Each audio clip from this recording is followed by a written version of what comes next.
Guys, ngayon ko lang nalaman na merong second edition ng Filipino Tag Game at na-notice ko na umabot na sa 1,000 views na yung unang-una kong video at yan yung Pusong Pinay Filipino Tag Game. Matagal pa yun, over 1 year ago pa yun. Kaya nakakatuwa lang na meron pang magko-comment at nag-review ng video na yun ngayon. Eto, nakita ko na yung second edition at gagawin ko na dahil ito yung celebration natin. Mukhang masaya ang tag game na to. Yung unang question, do you live in the Philippines? Hindi ako nakatira sa Pilipinas ngayon. Nakatira ako dito sa Canada. Dito ako pinanganak at lumaki at 100% Canadian ako.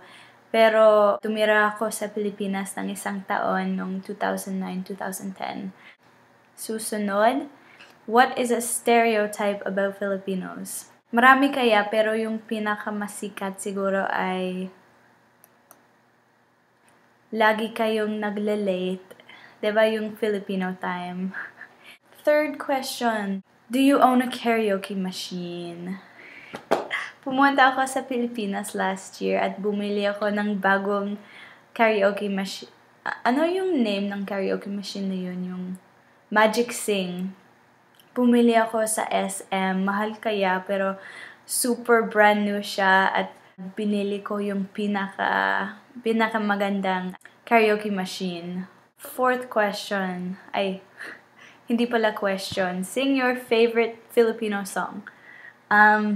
Mahilig talaga ako sa OPM, kaya lahat ng mga Filipino song gusto-gusto ko. Gusto ko talaga kasi ang mga lumang kanta tulad ni na Apo Hiking Society, Ray Valera. Yung paborito kong Tagalog song, siguro kailangan ko mag-isip. Ay, alam ko na.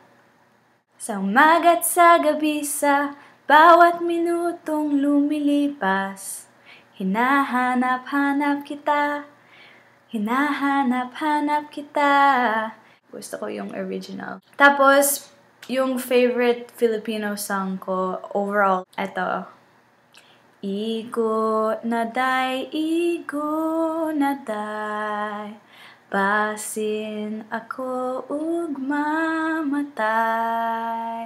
Igo ng pagpaantos mo, kisakit ang king dughan ko. Ewan ko sa meaning. Fifth question, have you tried balot? Hindi pa eh. Palagi ko nakakalimutan. Walang time. 6. What is your least favorite thing about being Filipino? Hindi ako Filipino, kaya wala kaya. Ang isang ayaw ko siguro ay yung mga Filipino dito sa Canada. Medyo silang chismosa, pero hindi palagi. Lahat ng mga ibang bagay sa pagiging Filipino ay masaya. Next question, what is your favorite thing about being Filipino? Tulad ng sinabi ko, hindi ako totoong Filipino, pero yung favorite thing ko, siguro ay Tagalog. Kasi mahal ko talaga ang wikang Tagalog. Lagi akong nagpa-practice pag may nakikita akong Filipino. Yan ang dahilan na marunong pa rin ako kahit andito ako sa Canada. Kasi maraming mga Filipino, pwede pa rin ako mag-practice. The next question, do you eat at Goldilocks on a regular basis? Siyempre hindi, kasi andito ako sa Canada. Meron pa rin mga Goldilocks na pagkain sa freezer, mga ganon. Pero dati, nung nag-aral ako sa Makati, yung tita ko palaging nagdadala ng Goldilocks pagkatapos ng work niya, dinadala sa bahay. Masarap po talaga yung ensaymada, namimiss ko. Ito ang last question. Are you inseparable from your family?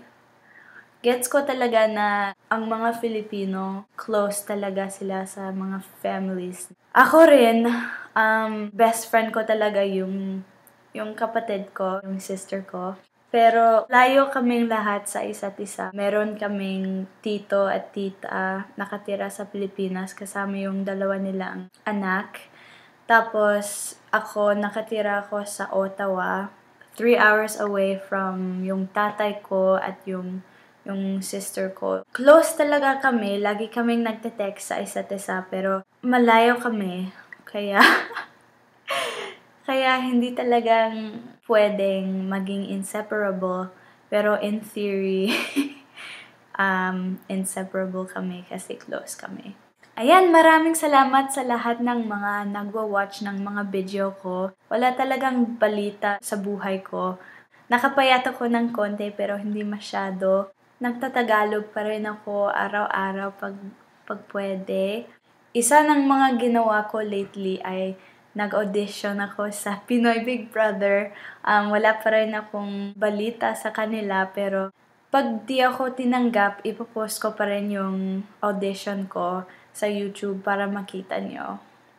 Nakakatuwa siya. Di pa rin ako naniniwala na umabot na sa 1,000 views yung una kong video. Alam ko hindi masyadong marami yun kaysa mga masikat na video sa YouTube. Pero para sa akin, mataas na yun. Kaya maraming salamat sa inyo. Pag may balita na ako, sasabihin ko na sa inyo. Ingat!